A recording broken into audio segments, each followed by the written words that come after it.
9 সালের মার্চ এইটা সরকারি হয়।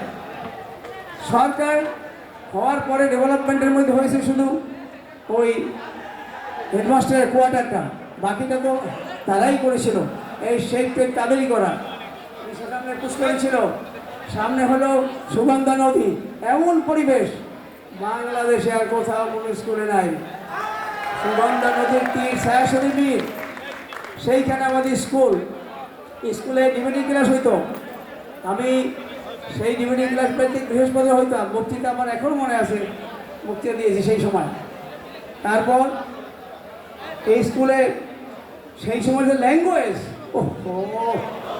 সেই ল্যাঙ্গুয়েজ ছিল চলতি ভাষা, সাধু ভাষায়। এসেছেন, গিয়েছেন, খাচ্ছেন, অথবা খেয়েছো, খাওনি, তাই। পরবর্তীকালে এইটা চলছিল 49, 50, 51 সাল পর্যন্ত। 51 সনে এসে খালি গেলি এই সারা করো কি, এইসব ল্যাঙ্গুয়েজ আস্তে আস্তে ঢোকা শুরু করলো। সেই মাধুর্যপূর্ণ ভাষা আস্তে আস্তে মুছে গেছে। তারপর এখানে সাহেব যাওয়ার পরে হেডমাস্টার হয়ে আসলেন আবুল ফয়েজ, বিরাট চিন্নার ওই টুপি মাথায় দিয়ে আসতেন। সেই ছেলেবেলাদের সব গোলমাল হলো বিরাট। তারপর ছেলেরা তাকে অ্যাসিড নিক্ষেপ করছে, এই চশমার জন্য বাচ্চা গেছে, এইসব লাগিয়ে গেল, তাতে অ্যারেস্ট হলো।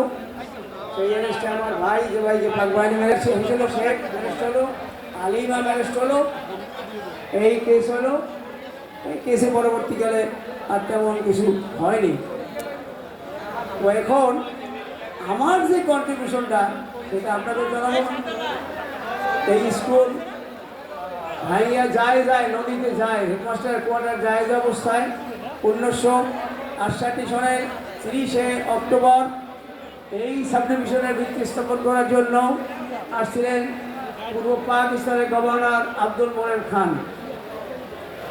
এখানে রিসিপশন কমিটি করবে, ডিসি খন্ডরামা সাহেব আসলেন, সব বসা ওইখানে। ওই এখন যেটা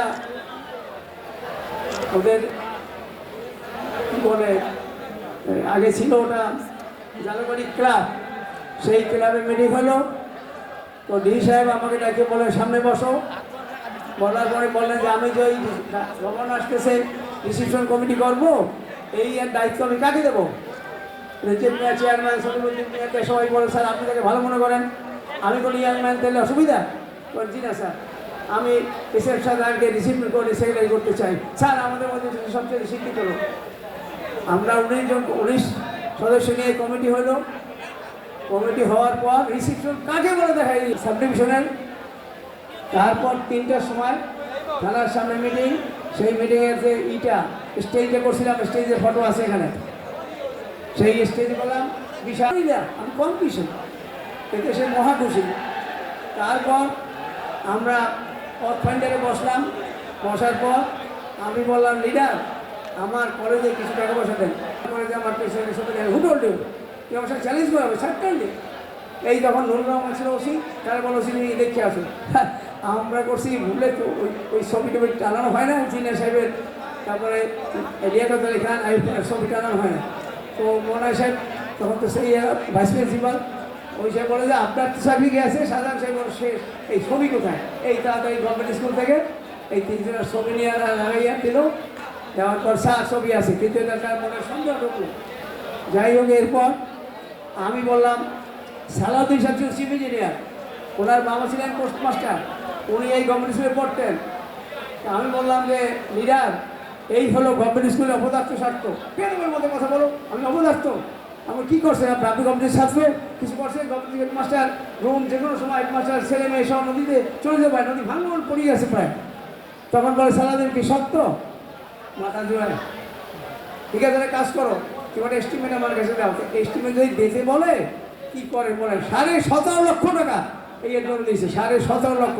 সোনার পরে 60 টাকা, সিমেন্ট এক বস্তা 60 টাকা, 300 টাকা হইলো আপনার 1000 ইট, 700 টাকা রডের টন। সেই টাকা এই স্কুল এখন ভিত্তিপ্রস্তর স্থাপন করতে হবে। 1968 সনের 26শে জানুয়ারি আমি সালাউদ্দিন সাহেবকে নিয়ে আসলাম। আর এখানে একটা রাস্তা ছিল, রাস্তার ওইখানে একটা পোল ছিল, পোলের ক্লাস শুনতাম তখন ওইখানে ভিত্তিপ্রস্তর করলাম। উপস্থিতকে ওই আমার সেই হেডমাস্টার স্যারে, উনি ছিলেন তখন ডিডিপিআই শামসুল ইসলাম সাহেব।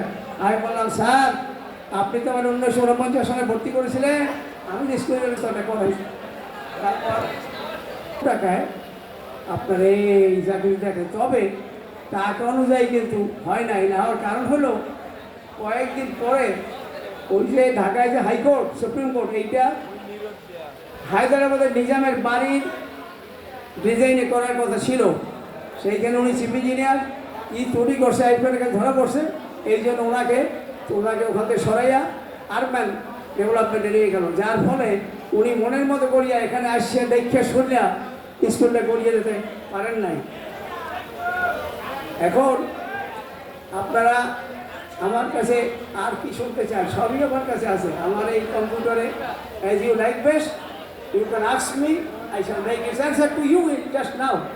আমার স্মৃতিটা ঠিক আছে, 85 হয়ে গেছে রিসপেক্ট, কিন্তু আমার ব্রেনটা ঠিক আছে, আমার শক্তি ঠিক আছে। জালুবাড়ি সম্বন্ধে আরও যদি কিছু জানতে, আর এই ছবি এইখানে সেই ভিত্তিপ্রস্তরের ছবি আছে, কি বলে সেই স্টেজের ছবি আছে। এইখানে আপনার শো রূপান্তর দিয়েছিলাম, শো এখানে আছে। এই দিয়া এই তুষ্ট করিয়া এই স্কুলের জন্য এই কাজ করছি।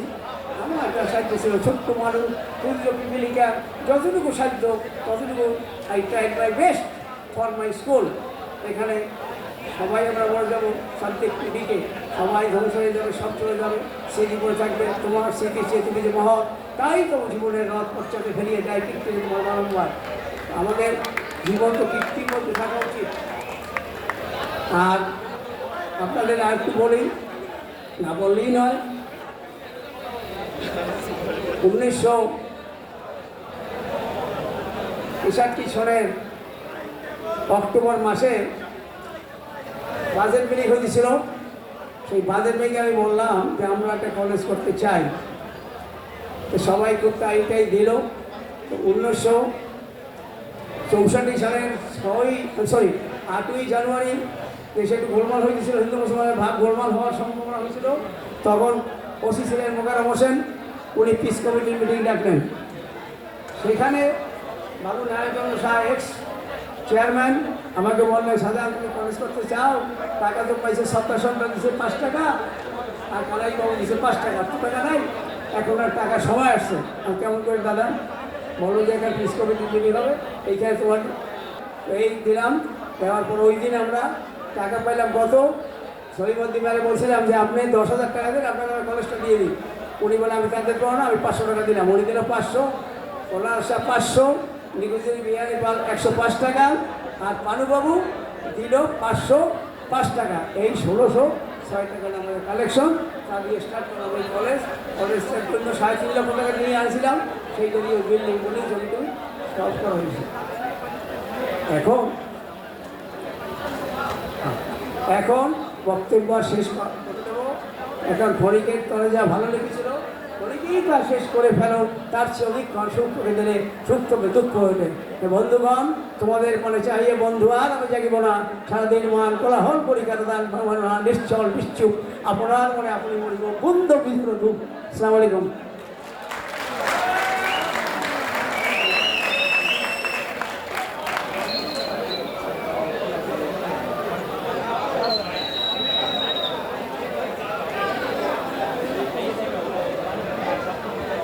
ধন্যবাদ স্যারকে তার এত সুন্দর বক্তব্য আমাদের সামনে